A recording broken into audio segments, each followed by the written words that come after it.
Buenas tardes.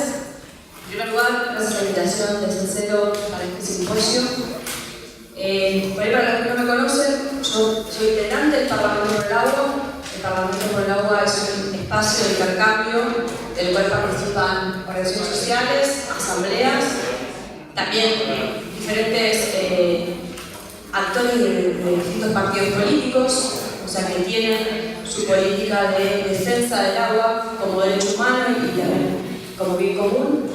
Y también ahí participan en el Parlamento especialistas y personas que están en las investigaciones sobre agua. Buscamos que el Parlamento sea un espacio de encuentro, de intercambio, porque creemos que todas las patas que interactúan, todos los actores que interactúan dentro de la problemática del agua, tienen que tener un lugar donde poder, yo creo que mejorar aquellas cosas que están haciendo cada uno de nuestros territorios. Muchas veces, cuando nosotros encontramos con alguna problemática en un territorio en particular, parece que eso no se repite ni existe en otro lado. Y lo que vemos es que la misma matriz que se da en una localidad con un conflicto con respecto al agua también se da en otros lugares, casi como una réplica. Pero al no haber comunicación muchas veces entre distintos lugares hace difícil poder también adelantarse a qué medidas se pueden tomar para evitar que esos conflictos sigan avanzando.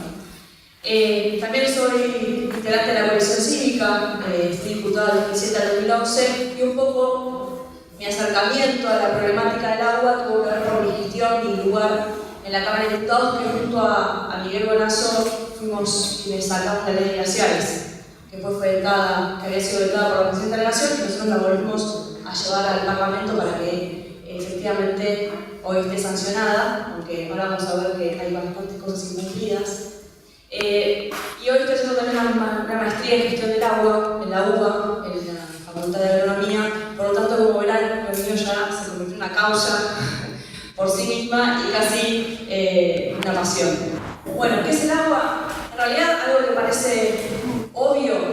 Nosotros entendemos que el agua es un bien natural no renovable.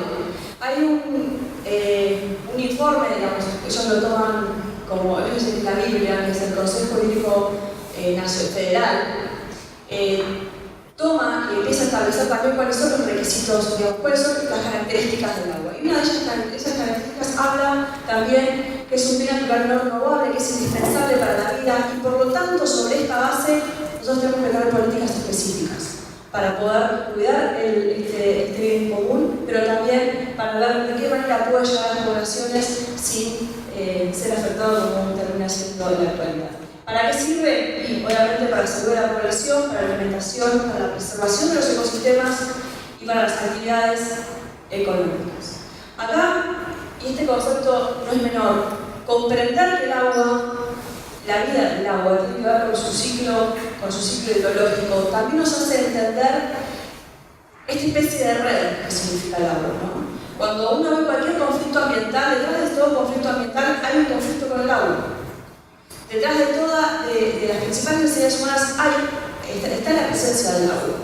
Ahora, que nosotros podemos entender que este es un único recurso, digamos, un único recurso en el sentido de que tanto su origen y también su cuidado implica que puede perjudicar una provincia que está cercana a la otra porque no reconoce fronteras. Poder entender la interjurisdiccionalidad, poder entender la integridad que tiene el ciclo del agua también implica que nosotros tenemos que tener mucha conciencia de su protección.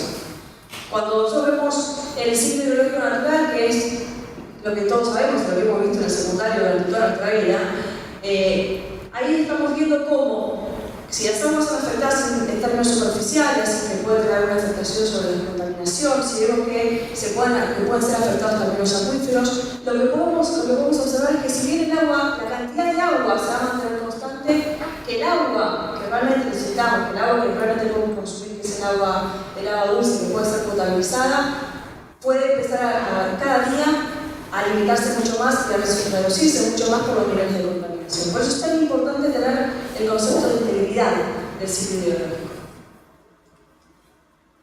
¿Dónde está el agua? Bueno, nada, esto es un dato obvio que ya lo hemos visto mil veces, el 70% del planeta está cubierto del agua, sin embargo, solamente el 2,5% es agua dulce y solo el 1% es agua que puede ser utilizada como potable.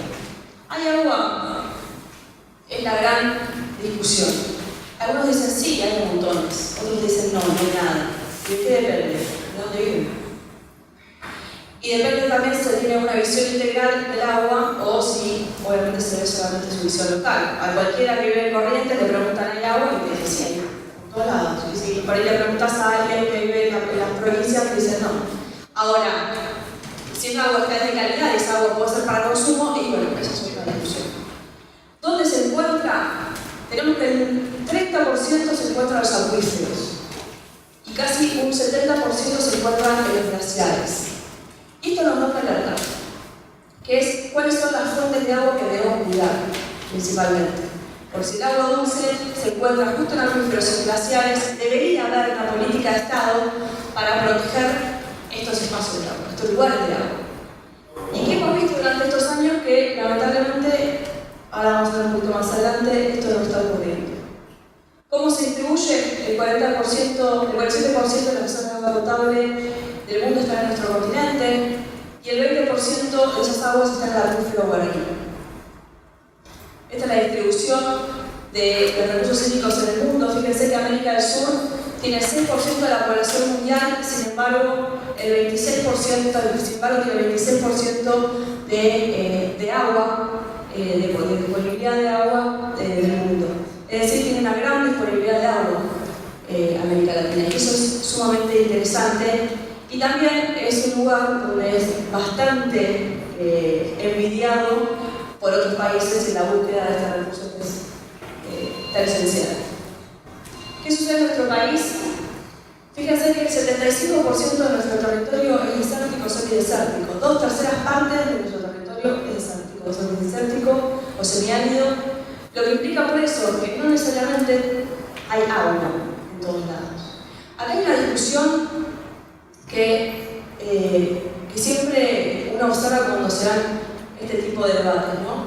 La escasez del agua, la falta de recurso, muchas veces no tiene que ver solo por la cantidad de lluvias que se dan o por la escasez que tiene el territorio, porque es una zona semidesértica o árida, sino que tiene que ver también con la posibilidad de disponibilidad de esas aguas. Lo que ahí se muestra en nuestro país es que hay muy poca gestión de agua, digamos. Hay muy poca inversión en infraestructura que permita a esa poca agua que existe generar mecanismos de disponibilidad. Mecanismos que hagan que pueda ser destinada obviamente para los sectores para consumo humano y también para los sectores productivos. Y no solamente hay problemas de disponibilidad, también hay problemas de distribución. Nosotros podemos ver que en muchas provincias o en algunos lugares se observa cómo algunos que tienen determinadas posibilidades de contacto con algún gobernador de turno tienen varios pozos para sus parcelas y otros que por ahí son pequeños productores no tienen ningún pozo. Entonces, no hay una distribución equitativa de este recurso en estos casos, sino que al contrario, la distribución es bastante discrecional. Entonces, no solamente tenemos un problema de escasez de agua, sino que tenemos un problema de disponibilidad de aguas y tenemos un problema de distribución de esas aguas. Ni hablar del problema de contaminación.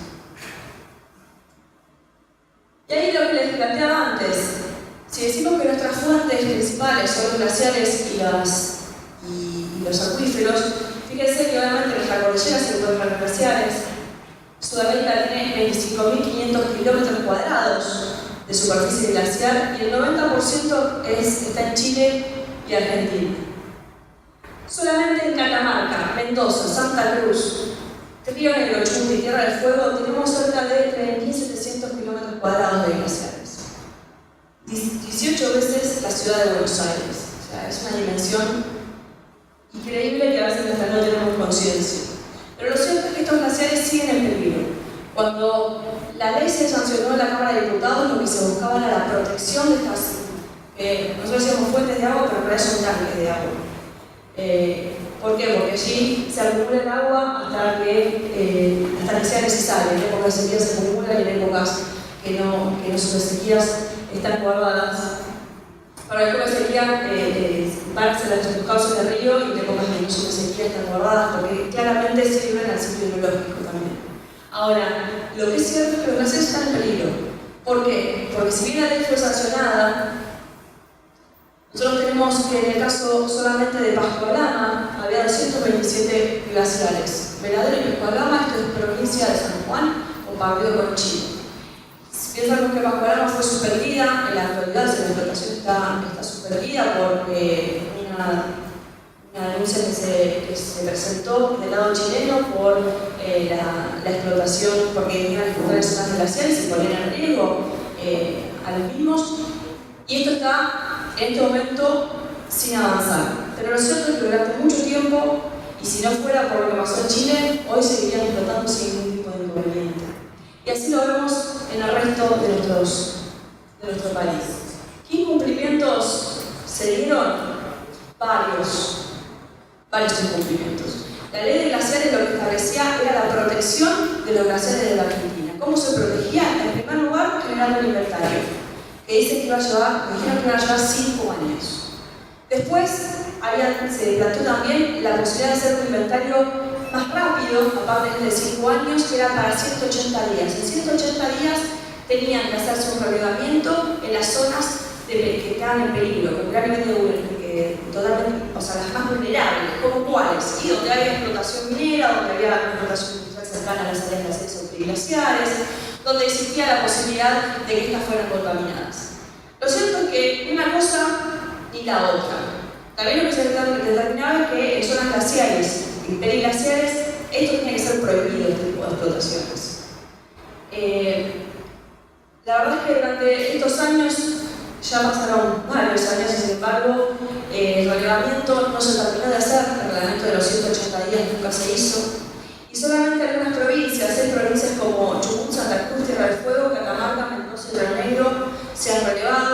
Otras tantas directamente por ahí no dejaban entrar al Vianilla, pero también vimos que había muy poco presupuesto a nivel nacional que se haya destinado para generar y terminar este inventario. Durante estos 2 últimos años han informado todos los años, por ahí cada 6 meses, nos dicen que van a presentar el inventario y todos estamos preparados para ir a la conferencia y nunca se termina de dar el inventario. Así que por ahí en algún momento ocurre, pero lo cierto es que en la actualidad la ley glaciar lamentablemente es una ley muy importante, pero que no está llevada adelante. A mí me genera en particular bastante preocupación. ¿Por qué? Porque, oh casualidad, nosotros tenemos acá se ve el acuífero guaraní, se ve el Puenche, que es donde se extrae principalmente en la provincia de Buenos Aires agua. Pero fíjense algo menor, que justamente este año estuvo hablando mucho de la utilización de los no convencionales, ¿sí? De los hidrocarburos no convencionales y de los no convencionales. Y justamente cuando uno lee cuál es el informe que hizo una consultora para Estados Unidos sobre dónde están las cuencas no convencionales en la Argentina, una de esas cuencas está justo arriba del acuífero guaraní. Entonces, no tener en cuenta esta cuestión no menor, que es una de las principales fuentes de agua a nivel mundial, o sea, y que no tener en cuenta este gran riesgo que podría ser el hecho de explotar el no convencional sobre un acuífero de esta envergadura, es bastante increíble que no tengan en cuenta. Pero peor es si se ve que en el resto del país, sobre todo en la provincia de Neuquén, tampoco se tienen relevamientos específicos sobre las zonas de acuíferos. Esto informado por los propios gobernadores. O sea, en la zona de Vaca Muerta no se tiene información. Está el acuífero de Zapala, que es un acuífero donde al principio quería sacar agua para la explotación del no convencional, y sin embargo, después de un tiempo prohibieron la explotación, prohibieron la posibilidad de sacar agua del acuífero de Zapala, pero sin embargo no se sabe qué otros acuíferos hay por la zona. Obviamente, YPF dice que esto sería imposible de contaminar por la profundidad que tiene la forma de extracción no convencional, que son casi 3.000 metros. Ahora, lo cierto es que si vos no sabés dónde están los acuíferos, acuíferos. Si vos no sabés qué tipo de conexión pueden tener unos con otros, porque aparte posibilitan la utilización de agua de acuíferos con aguas salinas.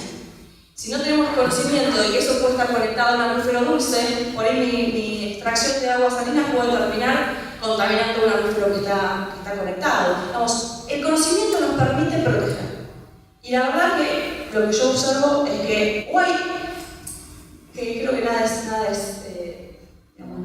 se hace porque sí ni por una cuestión de ingenuidad, ¿no? Yo creo que las cosas, cuando uno no quiere investigar un poco más y no quiere conocer un poco más, sabe también, cuando uno conoce sabe el riesgo, por ahí lo que no se quiere tampoco es transparentar el nivel de riesgo que esto puede llegar a desarrollar. Bueno, estos son los acuíferos más importantes: el Guaraní, 225.000 kilómetros cuadrados, Tarija, Llobregat, 210.000, el Puelche, el Zapala, 525 kilómetros cuadrados. Estos son los acuíferos que yo les decía. Ven que bueno, el acuífero Guaraní, el acuífero que está en Zapala. Y mientras tanto tenemos otras cuestiones. No solamente tenemos un problema de protección de nuestros recursos hídricos, sino que aparte tenemos un problema de acceso al agua potable y acceso al saneamiento. Tanto el acceso que casi el 57% de las personas no tienen acceso al agua potable hoy, y el 21% no tienen acceso al saneamiento, y el 21% no tienen acceso al agua potable, ¿sí? Y el 9% sufren obviamente interrupciones en el servicio. Esto es un dato que dio el INDEC en el 2010. Y acá hay otra cuestión también importante. Muchas veces con las industrias o mismo con las cuestiones de saneamiento, nosotros estamos preocupados por la protección de las fuentes de agua. Y estamos preocupados no solamente por, como puede ser el no convencional, por el tipo de extracción, sino por la cantidad de efluentes o el tipo de efluentes que después salen de esa producción. Digo, ¿sale de esa producción o salen de una salida cloacal? Las plantas de tratamiento, el tratamiento de estos efluentes son fundamentales. Digamos, tener una política de tratamiento de efluentes, sean industriales, sean domiciliarios, sean del sector agropecuario, es fundamental para vos poder tener también una política de protección, ¿sí? Y esto también es política de Estado. No solamente garantizar el servicio a través de la disponibilidad, conociendo claramente qué tipo cómo son nuestros recursos, sino aparte qué política de tratamiento y de prevención de la contaminación a través de conocer y controlar realmente todos los que son los efluentes que existen en el país. Mientras tanto, bueno, algunos datos meramente descriptivos. 187 millones de litros por día consumen Veladero, Pascualama, Baja Lumbrera y Agua Rica. 11 millones de litros con agua con los diferentes químicos. Va a utilizar, generar un pozo de fracking. Y según la proyección que se tiene, que son de 2.500 pozos en la zona neuquina, esto generaría 27.500 millones de litros de agua con químicos, que según el cálculo que tenemos, si pensamos que por lo menos una persona consume 2 litros al menos para tomar agua durante cada uno de los días, sería el consumo de un año de toda la población argentina. Principales problemas, esto que les decía recién.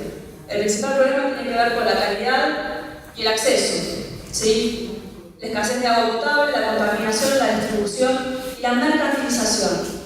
Muchas veces esto tampoco es algo que se discute demasiado en el país. ¿Quiénes acceden al agua? Y si todos accedemos de la misma manera. Muchas veces discutimos sobre las tarifas, sobre cuánto se paga por el acceso al agua potable, etc. Ahora, mientras se discute la tarifa para que llegue al sector, a los municipios, a la población, que es el servicio básico para poder subsistir, no se discute sobre las tarifas a los sectores industriales o sobre los cánones que deberíamos estar pagando, volviéndose casi cánones irrisorios, lo que termina pagando algunas industrias que tienen ganancias millonarias, ¿sí? Y esto también es una cuestión que hay que discutir y tiene que ser una política de Estado mucho más clara sobre a quién le cobras y de qué manera, y cómo garantizar así el acceso al agua potable a la población, que sin eso no se puede vivir. Y acá hay una cuestión que todos lo hemos vivido, estamos todos relacionados con el agua, lo hemos vivido en carne propia. El agua es un derecho humano que si no se garantiza, limita que se puedan ejercer otros derechos. O sea, cuando vos no tenés acceso al agua, no tenés acceso a la alimentación, no tenés acceso a la salud, no tenés ni siquiera acceso a la educación. Yo me cuento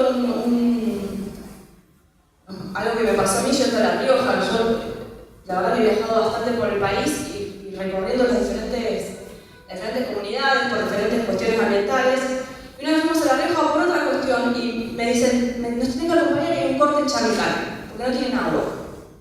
Entonces fuimos al corte en Chamical y viene y se me acerca alguien y me dice, no sabes, tampoco pudieron abrir la escuelita. Y bueno, sí, porque no hay agua. Pero lo terrible es que el día anterior, no era una escuelita cualquiera, era una escuela que había inaugurado con bombos y platillos el día anterior el gobernador de la provincia. Era la escuela nueva, con todas las modificaciones que habían hecho, y que sin embargo, obviamente, no había agua, no se podía abrir. Entonces, ahí están las grandes contradicciones también como política. O sea, cómo vos no garantizaste el acceso al agua a una población que hace muchísimo tiempo que viene pidiendo que haya inversiones de infraestructura, tienen un dique totalmente abandonado por el Estado. Durante tiempo que, sin embargo, son capaces de abrir escuelas y no poder garantizar también el acceso a la escuela. Bueno, no es cuestión de abrir la escuela, es garantizar el acceso. Y garantizar el acceso implica garantizar este derecho al acceso al agua. Por eso es tan importante poder entrelazar todos estos derechos para que no sea simplemente una cuestión aislada. Tomar conciencia de esto, nosotros contamos con el agua casi todo el tiempo relacionados, pero tomar conciencia de esto como sociedad no es tan fácil. Menos para por ahí a quienes abren la canilla y el agua sale todas las mañanas, es un inconveniente. Pero sin embargo es fundamental para comprender la importancia que tiene entender el agua como un derecho humano. ¿Qué implica entender el agua como un derecho humano? Principalmente implica obligaciones de parte del Estado. Nosotros este año en realidad se dio una discusión en la Cámara sobre el Código Civil y la discusión estaba sobre que no se había incluido, parece que el proyecto inicial que había mandado la Comisión incluía un artículo que establecía el acceso al agua potable y al saneamiento, digamos, garantizar el agua como un derecho humano. Y esto fue extraído del proyecto original y fue llevado a la Cámara para ser discutido. Esto generó bastante controversia, porque obviamente todos entendemos la necesidad de que el agua sea declarada un derecho humano. Si sabemos que esto se encuentra en la observación de la ONU, en el número 15, si sabemos que esto fue discutido en algunos tratados, sí que se está dentro de las declaraciones de derechos humanos a nivel internacional, pero lo cierto es que es importante que estuviese dentro de nuestra legislación. ¿Pero qué implica que el agua sea declarado un derecho humano? Principalmente lo que implica es que haya políticas de Estado. O sea, que el Estado tenga una responsabilidad y una obligación sobre que eso pueda ser llevado a cabo. Y estas políticas tienen que ver con respetar, con controlar y con proteger. Proteger a la ciudadanía para que no haya ningún nivel de abuso por parte de las empresas, ni abuso por la capacidad de la empresa estatal o sea empresa privada, evitando que puedan tener acceso al agua, que tenga también una cuestión de respeto por las comunidades, respeto por las culturas, y tenga también una cuestión de control sobre las empresas, de control sobre la contaminación para evitar la contaminación. Esto implica responsabilidades, que lamentablemente cuando uno empieza a ver cómo se aplican las leyes en nuestro país o cómo se llevan adelante, recordamos que en la Argentina hay varios códigos de agua, hay bastante legislación que existe en cada provincia, no tenemos una legislación nacional por ahí digamos que sí debería generarse una buena legislación nacional en torno a la protección del agua, pero sí hay legislaciones provinciales y sin embargo muchas de ellas no se aplican. Y también está nuestra ley del ambiente a nivel general, a nivel nacional, que establece también la prevención, la progresividad, el principio precautorio y la responsabilidad y la sustentabilidad. La ley de ambiente es una ley muy interesante, sobre todo en términos de acceso a la información. O sea, aparte de establecer y de cambiar el paradigma, nosotros tenemos en la actualidad un paradigma, la plena durante años, ¿no? Se manejó un paradigma de resarcimiento del daño. Yo contamino y te pago. Ahora, la discusión, esto se ve en el Código de Minería, se establece de la misma manera. Bueno, está bien, yo contaminé, ¿cuánto tengo que pagar este daño? Por eso se establecen en algunos casos los seguros ambientales. Ahora, lo cierto es que un acuífero contaminado no es el precio, sino hay posibilidades de volver a recuperar ese acuífero. O sea, no hay precio para eso. Y el valor es enorme. Entonces, ¿cómo nosotros, desde la política de Estado, tenemos políticas de prevención para que efectivamente no termine habiendo este nivel de contaminación? Bueno, eso tiene que ver con el respeto, obviamente por cumplir con la ley de ambiente, establece el principio precautorio, el principio de prevención, ¿sí? Y también establecer políticas fuertes de control. La verdad que ya con esto terminamos bastante rápido, pero me parecía importante que pudiéramos tener como una visión por arriba, bastante general, de la problemática ambiental. Nosotros entendemos que el agua es un recurso indispensable y esencial, como decía yo recién, para la vida. Pero el gran problema que tenemos en la Argentina es un problema de gestión del agua. No solamente por una falta de política de Estado, sino también que hay una gran falta de política de coordinación de los institutos y los organismos que están destinados a manejar la cuestión del agua. O sea, nosotros tenemos el Instituto Nacional del Agua, que está por un lado, tenemos los recursos hídricos, que está por el otro, tenemos el Consejo Federal Hídrico, que está por otro costado. En el medio tenemos a organismos como el INTA, el INTI, todos totalmente en una forma de coordinación, que cada uno desde su lugar hace todo lo que puede, pero que en definitiva necesitamos una cabeza que pueda ver al agua como una cuestión integral y como un único recurso en nuestro país. El funcionamiento de las cuencas en la Argentina, de esta visión de la cuenca que es interjurisdiccional, que no tiene que ver con las límites de las fronteras de las provincias, sino que tiene que ver con cómo el agua va fluyendo de un lado al otro, tiene que también llevarnos a nosotros a repensarnos cómo debemos gestionar el agua. Porque la gestión del agua, y la visión del agua y la protección del agua no puede estar delimitada por una cuestión si es nacional, si es provincial, si es local. No, tenemos que tener una visión totalmente integral. Y creo que ese es el gran desafío que nos queda a todos por venir. Gracias.